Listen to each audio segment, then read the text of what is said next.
Tem uns momentos na vida que a gente fica tão ocupado, que a gente não consegue nem desfrutar um pouco do hobby que a gente tem.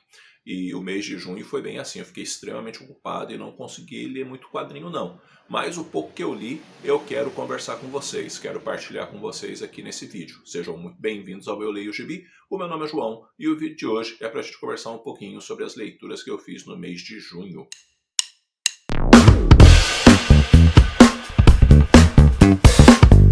Galera, antes de falar especificamente das leituras do mês de junho, deixa eu dar um recado importante para vocês. Não vai mais rolar review semanal de Invasão Secreta, tá? Eu vou fazer um vídeo quando terminar a série, eu vou fazer um vídeo específico da série em si, do que eu achei, se gostei, não gostei, pontos altos e fortes e coisas assim, para a gente poder bater um papo, fazer um balanço geral, digamos assim, da série, tá? Mas eu fiz algumas avaliações, pensei bem e acho que é válido fazer um vídeo do todo, mas semanalmente eu acho que não é exatamente viável. Então, tá, a gente vai voltar a falar de Invasão Secreta quando a série terminar lá no Disney Plus, beleza? Então vamos às nossas leituras, né? Vamos conversar um pouquinho aí sobre as leituras do mês de junho, começando com Júlia, As Aventuras de uma Criminóloga, número 22. E aqui nós temos uma história onde nós vamos ver um morador de rua que está sentado em um banco e escrevendo ali um poema, porque esse morador de rua é um poeta, e ele começa a passar mal, começa a sentir muitas dores abdominais, e diante de tanta dor que vai realmente, parece rasgando ele por dentro, ele se levanta e sai caminhando pela praça e indo na direção da rua. Enquanto isso, um casal de namorados está discutindo no carro porque eles tiveram um encontro muito ruim.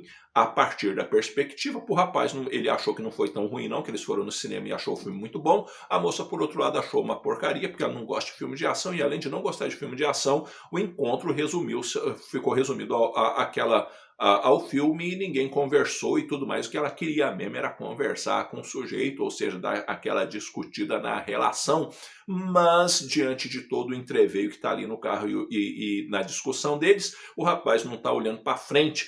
E quando você não está olhando para frente e dirigindo, algumas coisas ruins podem acontecer. E dentre essas coisas ruins que podem acontecer, ele acaba justamente atropelando esse morador de rua que estava com essa dor muito forte, e esse morador de rua morre.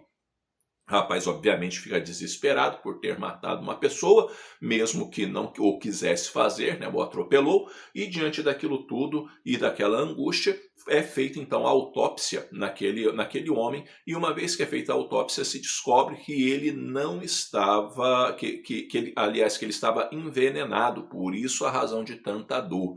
E diante disso, a polícia vai investigar o que está acontecendo, e justamente por conta de algumas coisas semelhantes que andaram aparecendo, e ele é descoberto então que moradores de rua, principalmente em condições de saúde bastante complicadas, estavam sendo assassinados. Mas quem é que matou? Por que matou? Qual é a motivação do sujeito? A polícia começa a investigação, a Júlia entra dentro da história para ajudar a desenvolver ali o perfil, né, do assassino. A história vai ser desenvolvida, lá no final é mostrado quem é o assassino, e ele é pego ali numa armadilha que eles fazem, e que é assim, coloca-se fazem o cara olhar para uma direção e ele não enxerga, né, a armadilha, porque ele está olhando para um lado que eles estão forçando ele a olhar, e ele acaba caindo nessa armadilha e acaba sendo revelado ali o assassino. Uma história boa, uma história bem desenvolvida, uma história interessante, uma trama policial ali bem trabalhada, enfim, sempre aquele arroz com feijão muito bem feito, o que nós temos aqui pelo Giancarlo Berardi. Vale muito a pena ler Júlia, As Aventuras de uma Criminóloga. Li também Hulk Demolidor número 5, e a edição abre com a história do incrível Hulk, que é escrita pelo Bruce Jones e desenhada pelo John Romita Jr., e nós temos aqui uma fase, né, onde o Bruce Banner está sendo caçado, está sendo procurado, e ele vai parar numa lanchonete. Enquanto ele está ali naquela lanchonete, vão chegar alguns agentes. Ele é meio que pré-avisado pelo Mr. Blue, e diante dessa circunstância ele vai achar um jeito de fugir dessa lanchonete. Uma vez que ele sai dessa lanchonete, ele vai entrar dentro de uma plantação, e ali os caras vão acabar caçando ele. para tristeza dessas pessoas que acham que poderiam ter dominado o Banner, ele se transforma no Hulk e a coisa não vai ficar muito boa para esses caras. E ele vai acabar voltando para essa lanchonete e temos ali também uma jovenzinha, uma criança autista, uma menininha, que tem ali um papel importante, eu diria, dentro da história, justamente pela forma do olhar dela e algumas percepções que eu diria que esse olhar afetam também o jeito de olhar as coisas ou de perceber as coisas do Bruce Banner. Enfim, é uma história daquele período ali que a Marvel teve aquele mês mudo, né? Então a história não tem falas, mas é uma história bem interessante e é uma história que eu diria também que provoca ali algumas reflexões. Depois nós temos a história do Demolidor, que nós temos a quinta parte do arco O Segundo Homem, né, da fase do Brian Michael Bendis, desenhada pelo Alex Maleev, onde o Silk sabe que o Demolidor é o Matt Murdock e ele não entende sobre muitos aspectos, né, por que isso ainda é guardado às 7 chaves e essa coisa toda, e a questão da vontade do rei e tudo mais, mas agora ele quer ser o rei, ele quer ser o chefão, ele quer administrar as coisas de forma diferente. E o Demolidor e o Ben-Urich também vão conversando a respeito dessas questões, e o Silk vai descobrir que as coisas não são tão fáceis assim quanto ele gostaria, e também a Vanessa Fisk tem seu papel importante dentro da história. Eu diria que é um começo de fase interessante, né, do Brian Michael Bendis, que tem nos encadernados, né, da Marvel Deluxe, né, do Revelado, mas eu acho que o Revelado é mais interessante que esse primeiro arco. Tá? Li também a edição de número 6, né, de Hulk Demolidor, e aqui abre novamente a história com o Hulk do Bruce Jones e do John Romita Jr., e a caçada pelo Banner continua, e o Banner é colocado atrás do Banner o Slaughter e também a Sandra Verdugo. E diante dessa circunstância toda, e diante das situações ali de transformação do Hulk, é mostrado que um menino acabou morrendo. E o Banner fica bastante perturbado com aquilo tudo. Teria o Hulk realmente, diante do rompante de raiva, aquele menino ter morrido por conta da ira do Hulk? O que será que realmente está acontecendo? Será que o que está sendo mostrado é realmente verdade? Né? E essas coisas desse tipo. E o Samson também acaba entrando na história. História boa e de uma continuidade bacana dessa fase do Hulk. E depois a gente vai ter no Hulk Demolidor a conclusão do primeiro arco, né, do Segundo Homem, onde o Silk está cheio de si, está muito confiante de que tudo vai dar certo, e a Vanessa Fisk vai mostrar que ela pode ser muito mais perigosa, se ela quiser até mesmo, do que o próprio Wilson Fisk, e ela dá um chega junto no filho dela também, meio chamando ele de frouxo e coisa desse tipo. O guri fica bolado, o mundo do Silk vai desabando por causa da Vanessa Fisk, e ele vai acabar se entregando para a polícia, e ali entregando também para a polícia algumas coisas que ele entende que possam garantir a segurança dele. Enfim, era uma mensal bacana, Hulk Demolidor, que depois, né, virou, cada um posteriormente ganhou sua própria mensal, né? E vale dizer que essa época aqui, pelo menos até a edição 6, né, o Hulk Demolidor, a mensal tinha também um tamanho menor, né, que é aquilo que a gente chama de formato paraguaio. Depois, a partir da edição 7, ela teve o formato americano. A saga do Demolidor, número 5. E aqui na saga do Demolidor número 5, nós temos o Demolidor, depois daquela surra toda que ele levou, e quase morreu, e o mundo está de ponta cabeça justamente por conta dos efeitos da saga Inferno, né, que você pode lê-la nos X-Men, porque a Panini publicou, né, toda a saga Inferno em 6 encadernados, que obviamente tinha sido publicado pela editora Abril em formatinho, e acredito eu que também vai ser publicado novamente na saga dos X-Men. Mas o Demolidor vai ter que brigar consigo mesmo, diante das suas questões ali interiores, porque ele precisa sobreviver, ele precisa ficar vivo, ele precisa se levantar, ele precisa recuperar as forças, recuperar a saúde. A cidade também precisa dele diante dessas coisas todas. Por quê? Porque objetos se tornaram inanimados, se tornaram demônios. Até mesmo um metrô inteiro pode ser extremamente perigoso por causa dos efeitos, né, do que está acontecendo por quanto de inferno. E o Demolidor vai ter que ajudar as pessoas, mesmo ele não estando nas devidas condições de fazer isso.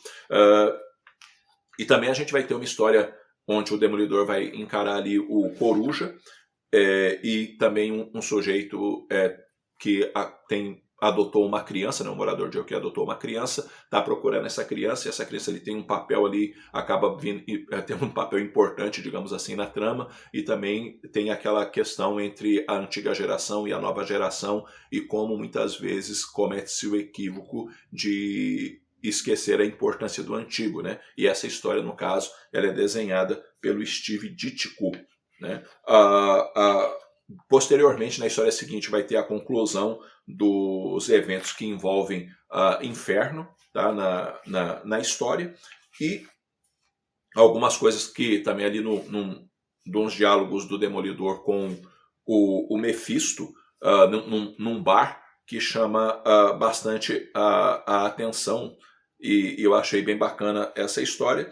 E vai fechar a edição uma história chamada Cremação, onde o Matt vai confessar seus pecados, depois ele vai atrás do Bullet, e o Matt precisa, digamos assim, se reencontrar e retomar sua vida, e o que ele vai fazer. E aí a história aponta para o possível futuro do Demolidor. Fase bacana do Homem Sem Medo, que vai melhorando a cada edição, porque a Innocent também vai ficando cada vez mais à vontade escrevendo o título. A saga dos X-Men, número 6, e temos aqui talvez dentro das sagas publicadas aí pela Panini da Marvel, a melhor, onde a Tempestade e os X-Men vão encarar os Espectros, porque faz parte lá da Guerra dos Espectros, né? E caso você não saiba, a Guerra dos Espectros foi vendida pela Editora Abril de um jeito, e ela, na verdade, não foi isso tudo que a Editora Abril vendeu. Por quê? Porque a Editora Abril vendeu ela como uma grande mega saga, né, da Marvel, embora seja redundante dizer grande mega saga, né? Mas enfim, vendeu como uma mega saga da Marvel. E não foi, né? Ele foi um evento específico na revista do Ron, e que teve alguns crossovers em alguns títulos, tá? Mas não foi uma coisa que tomou a Marvel inteira, igual, por exemplo, Guerra Civil, ou Invasão Secreta, ou coisas desse tipo, como é feito hoje, né? Ou ainda as próprias Guerras Secretas, né? Não foi desse jeito. Foi uma coisa que foi mais pontual, mais específica. Mas o jeito que a Editora Abril vendeu na época pareceu muito, mas muito, que era um grande evento Marvel, que estava ali espalhado por todos os títulos e tudo mais. Se há uma coisa que a Editora Abril sabia fazer muito bem, era vender os seus produtos, né? E também a gente vai ter depois das resoluções ali com os Espectros, os X-Men também vão ter um bate-papo para ver o que vai acontecer com os X-Men dali para frente, justamente porque parece que o sonho não está tão bacana assim como se esperava. Os X-Men estão tendo muitas perdas, e será que não seria melhor parar com tudo e cada um viver sua vida? Inclusive fiz um vídeo a respeito disso aqui no canal. E depois nós vamos ter uma situação onde o Kulangat vai chegar e vai transformar o mundo, e aí, diante dessas circunstâncias, o Kulangat precisa ser detido antes que coisas muito piores aconteçam, e o feitiço que ele lançou não venha, na verdade, causar mais problemas ainda, se tornando, por exemplo, irreversível. Edição boa demais da conta. Se tiver dinheiro para comprar só uma saga e tu gostar de X-Men, eis a saga que vale a pena. E se você quer conhecer X-Men numa fase excelente, eis uma fase que também vale a pena. Li Superman 78, onde nós temos aqui uma linda homenagem ao Superman de 1978, né, que é o Superman do Christopher Reeve, e temos aquele ambiente do filme onde o Superman vai encarar, né, o Brainiac. O Brainiac sempre foi o grande vilão que tentaram colocar nesses filmes e nunca deu certo. Por quê? Porque planejaram o Brainiac pro filme do Superman e nunca rolou esse filme. E depois pensaram, né, numa sequência aí do Man of Steel, de ter o Brainiac, isso também nunca aconteceu. Parece que o Brainiac é um grande problema para tentar adaptar ele para a tela, porque toda vez que tenta, o negócio dá ruim, né? E aqui é uma história muito boa, uma história leve, uma história que faz as suas devidas homenagens e que eu gostei bastante do que eu vi aqui. Tem vídeo no canal, tá? Dá uma conferida no vídeo onde eu vou estar falando com mais detalhes da edição, mas digo a vocês, vale muito a pena essa publicação, que inclusive ganhei de presente, né? Então fiquei muito contente, porque eu gosto muito de ganhar de vídeo presente.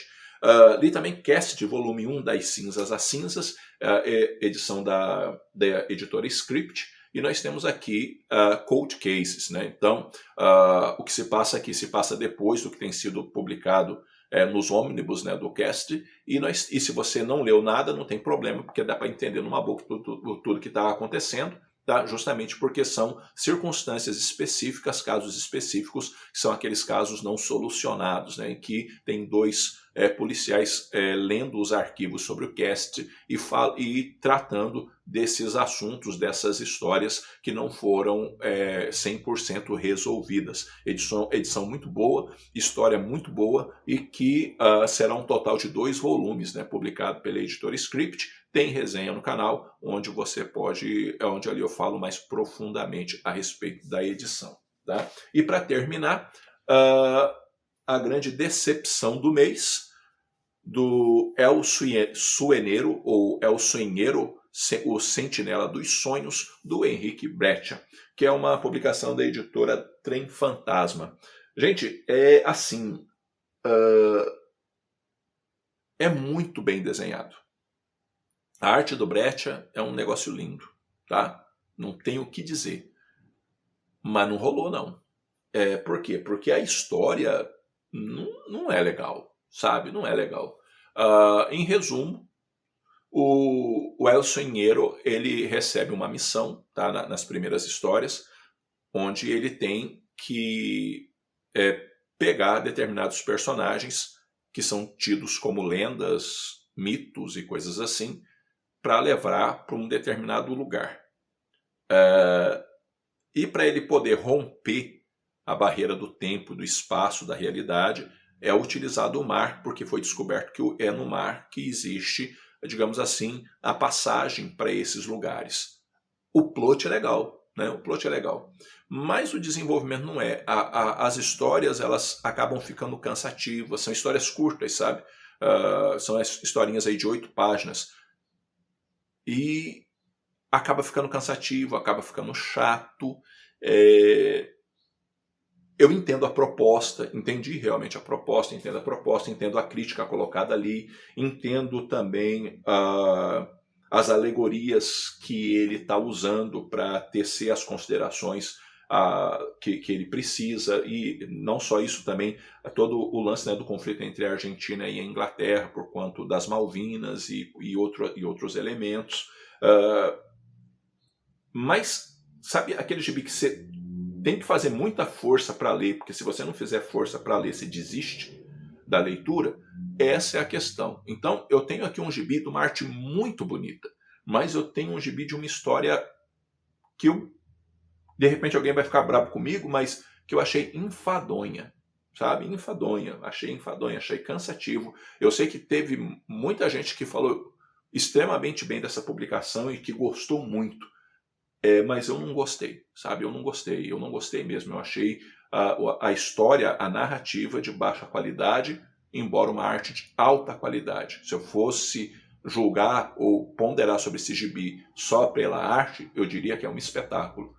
Mas a narrativa não é. Eu fiquei cansado muitas vezes, eu fiquei assim,